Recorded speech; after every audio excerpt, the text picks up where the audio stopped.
आप पिछड़े वर्ग के समर्थक नहीं हैं, आप अति पिछड़े वर्ग के समर्थक नहीं हैं। उनकी भावना को भड़का के सिर्फ वोट लेने के लिए आप राजनीति करते हैं।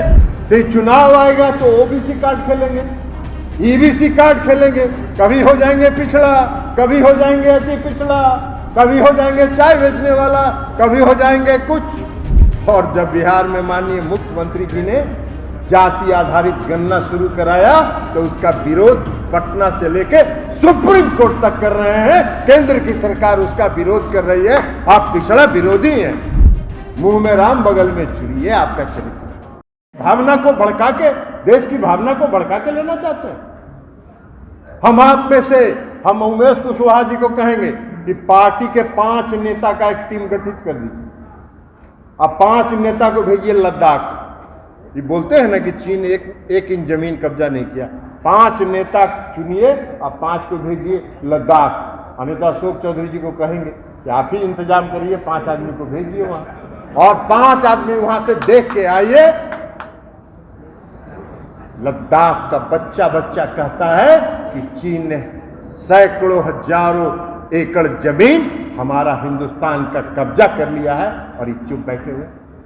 ये देश का सम्मान बढ़ा रहे हैं। ऐसा सम्मान तो बढ़ाने वाला आज तक कोई मिला ही नहीं। चुनाव आएगा तो कहेंगे कि हम पिछड़ा है, कहीं जाएंगे तो कहेंगे हम अति पिछड़ा है। अरे भाई, कहीं कभी बोलेंगे कि हम चाय बेच रहे थे। अरे आज तक तो आप बताए नहीं चाय बेचते थे, तो कौन स्टेशन पर चाय बेचते थे उसका भी तो नाम बताइए। तो चुनाव आएगा तो ओबीसी कार्ड खेलेंगे, ईबीसी कार्ड खेलेंगे, कभी हो जाएंगे पिछड़ा, कभी हो जाएंगे अति पिछड़ा, कभी हो जाएंगे चाय बेचने वाला, कभी हो जाएंगे कुछ। और जब बिहार में माननीय मुख्यमंत्री जी ने जाति आधारित गणना शुरू कराया तो उसका विरोध पटना से लेके सुप्रीम कोर्ट तक कर रहे हैं। केंद्र की सरकार उसका विरोध कर रही है। आप पिछड़ा विरोधी हैं। आप कौन सा पिछड़ा समर्थक है? आप पिछड़ा समर्थक नहीं हैं। आप पिछड़े वर्ग के समर्थक नहीं हैं। आप अति पिछड़े वर्ग के समर्थक नहीं हैं। उनकी भावना को भड़का के सिर्फ वोट लेने के लिए आप राजनीति करते हैं। भावना भड़काने के लिए आप बात करते हैं। मन में राम, बगल में छुरी, ये आपका चरित्र है। मुंह में राम, बगल में छुरी, मुंह में राम, बगल में छुरी, ये आपका चरित्र है। क्या आप बात कर रहे हैं? कहां आपको अधिकार है? इस देश की जनता सब जान गई। अभी दिल्ली में एक टेम्पो वाले से पूछा हमने एक ऑटो वाला जो होता है ना, ऑटो वाला से, बिहारी का था। हमने पूछा कि हाल है? दिल्ली में मोदी जी के कहा कि सर कुछ बोले की जरूरत नहीं है, जे बोला है वह तुरंत तिहाड़ भेज दे है, इसलिए अभी कुछ नहीं बोलना है, चुनाव में बता देना है इसको, चुनाव में इसको बताना है, अखनी कुछ नहीं बोलना है।